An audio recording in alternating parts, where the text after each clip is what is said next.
Day 6 of OTAs, getting closer and closer to training camp, which then means closer and closer to preseason, which then means the NFL season.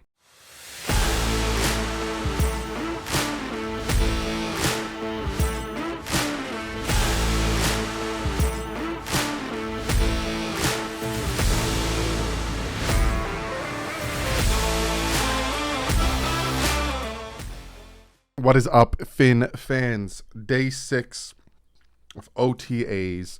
And then they don't have, so if you notice the past 2 weeks, it was Monday, Tuesday, Thursday, Monday, Tuesday, Thursday. This week, it's not Monday and Tuesday, but it's Wednesday, Thursday. This upcoming week is mandatory mini camps, veteran mini camps. So you'll see Teron Armstead, Xavier Howard, Byron Jones. You'll see all the vets that haven't been taking part in OTAs next Wednesday and Thursday. I wonder if they're open to the media. If they're open to the media, I'll be able to give you more insight on stuff that's happened and all that stuff. But I still have some insight on what happened today. I have some videos for you guys on what happened today. And a very interesting article from Barry Jackson that we will talk about. So let's jump into this and let's talk about what I can from today. So essentially, Robert Hunt, and you can see in the video that I'll pop up, was wearing the orange jersey. And that makes me incredibly happy to see an offensive lineman get that orange jersey. And it means he had a good practice. And that's what I want to hear. And if he continues to have a good practice, then all of a sudden it's only 2 positions that worry me on this offensive line versus 3. So I'm very, very, very happy about that. Got some clips of some guys warming up. One of, I think, Riley just completely throwing the tackle bag. It's ridiculous. And then I have Tua, who was back at practice today after missing Tuesday's open to the media practice with an illness, non-COVID, hitting Preston Williams on a nice pass. Again, they zoomed it in. If you watch it on NFL Network, it's zoomed out more, and you can see the pass a little bit better. But I'm just glad he's back. It must have been like a flu or something. I know the flu is going around, so he might have had some type of flu or something. But again, like I said on Tuesday, he went to the stadium, or went to the facility, was ready to practice, and the medical staff sent him home. So good to see him back. Good to see him working and getting better each time. But that's what I got for you essentially from OTAs today. Again, when it is closed off to the public, to the media, there's not much to give except for, little tidbits here and there. I know how you guys like your tidbits, and some videos. So, like I said, hopefully these mandatory veteran mini camps that are on June 1st and 2nd are open to the media, and then again, give you guys a rundown of how that's going to work out. So, June 1st and 2nd is mandatory mini camps, and then they take back up on the 6th and the 7th, and then the 9th and the 10th. So, there is 6 more days of mini camp. Then they go on a break. And then we get training camp. So during that break, I will be coming out with my position battles. I'll do top 10 videos, maybe my top 10 favorite games. If there's any top 10s you want me to do, or if there's any videos you want me to do, always comment below. I love listening to your guys' suggestions.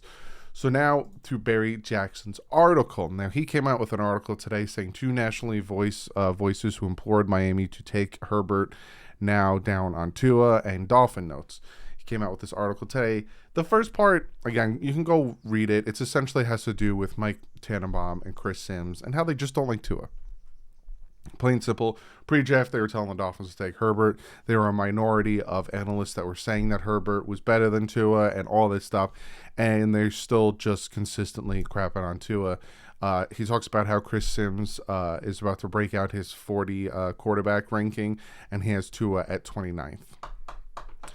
But when it came to QBR last season, Tua was ranked 18th.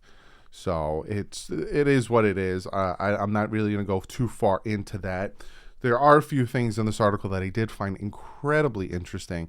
The one from Marcus Spears on ESPN. So if you guys know, Tuesday, Tyreek Hill came out and he had a lot of very good things to say about Tua.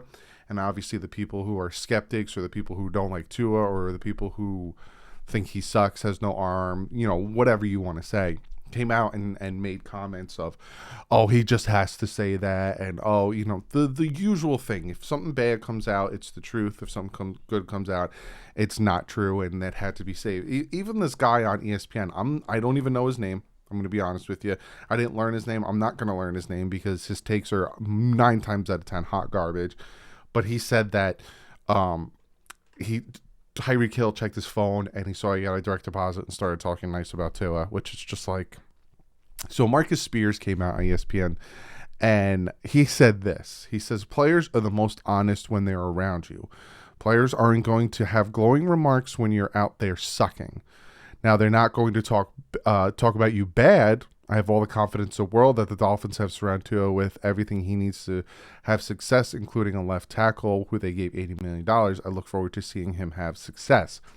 And he hit that nail right on the head, right? Players are the most honest when they're around you. Players aren't going to have glowing remarks when you're out there sucking. Now, they're not going to talk bad about you, and that's what I'm talking about, right? Tyreek Hill came out and said all these things about his arm strength, same thing with Gesicki, and then came out and said his ball placement and the throw of the ball and all that stuff. Said something that obviously we're all like, excuse me, saying he's got the prettiest balls. Pause on that. And a lot of people are saying, oh, he got paid to say that, yada, yada. But Marcus Spears hit the nail on the head because if Tua was sucking... In OTAs, if Tua was garbage and misplacing the balls and couldn't reach him and yada yada, he just wouldn't say anything. Like I said in my video, he just would not say anything. He would just say, "Oh, you know, he's out here working hard and he's trying his best, and you know, he's very vague things, not specific things." So, again, people want to find out and people want to believe what they want that fits their agenda, and I just find that incredibly funny.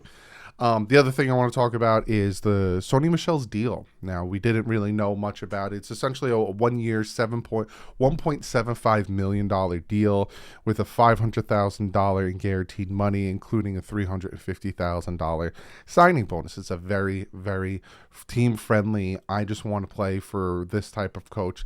And I've noticed that a lot of these running backs are coming here because they probably really like the way Mike McDaniel runs his offense and they've seen what he can do. Yeah, he might not have called many plays. He has called plays as the offensive coordinator, but you could see his blueprint on the run game that San Fran had. So maybe that's why he came here on the cheap. And then Dolphins cornerback Nick Needham on his first year with Coach McDaniels. And how he's handling the team. He says in team meetings, he'll say some jokes or just funny stuff, show stuff on film, like activities for conditioning. We did put a contest to run one time. I think all that stuff is building the camaraderie on the team. We all feel the energy in here, and it just feels like a different vibe this year for sure. I love what he's doing. He's a great coach. And like I said in a previous video, I don't know if this is going to... turn into wins or if this is just going to be a fun time for these guys and there's going to be no seriousness and they're going to commit more penalties and yada yada blah blah blah. But it just looks different and you're hearing things different. Now again, I'm not one to sit here and believe all the rumors, and I tell you guys that all the time. You hear rumors that, oh, so and so said this and oh, so and so said that, and I don't believe in rumors, regardless if they're good or bad, regardless if they agree or disagree with my point. I don't believe in rumors. The rumors of Brian Flores liking certain players, not liking others, Brian Flores liking the young players, not liking the vets, not talking to some players and treating some better than the other, all that stuff. If those are true, not saying I think they are or not, you could see the difference, whereas Coach McDaniel's making it more of a team and bringing everyone together and interacting with everyone equally versus what you heard as a rumor from Brian Flores, where it kind of seemed like he was picking and choosing sides.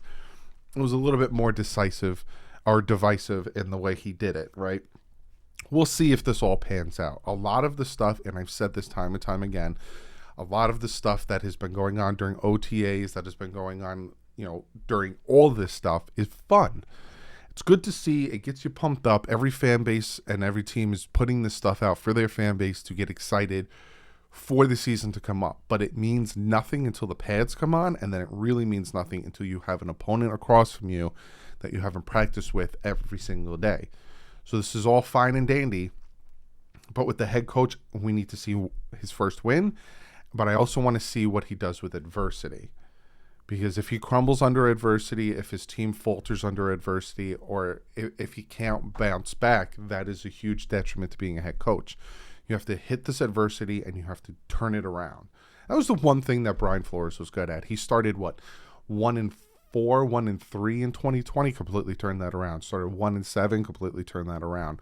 What can Mike McDaniel do once he hits that adversity? That's what I'm interested in seeing, and obviously I'm interested in to see the offense and how the team plays on him. More discipline.